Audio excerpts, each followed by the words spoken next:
प्रदायिनि मञ्जुळवासिनि वेदनुते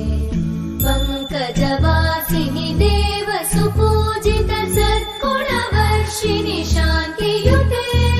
जय जय हे मधुसूदन कामिनि आदिलक्ष्मि जय पालय माम्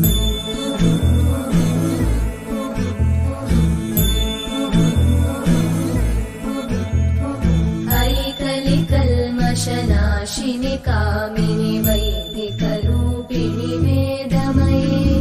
क्षीरसमुद्भव मङ्गलरूपिणि मन्त्रनिवासिनि मन्त्रनुते मङ्गलदायिनि अम्बुजवासिनि देवगणाश्रितपादयुते जय जय हे मधुसूदन कामिनि धान्यलक्ष्मि जय पालय माम् जय वरवर्णिनि वैष्णवि भार्गवि मन्त्रस्वरूपिणि मन्त्रमये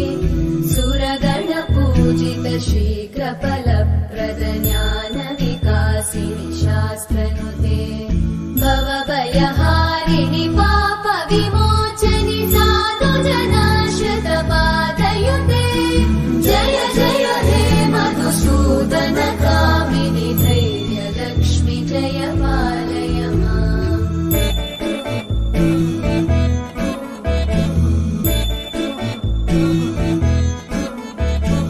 जय जय दुर्गतिनाशिनि कामिनि सर्वफलप्रद शास्त्रमये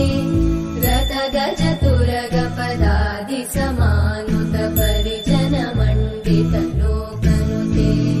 हरिहर ब्रह्म सुपूजित सेवित तापनिवारिणि पादयुते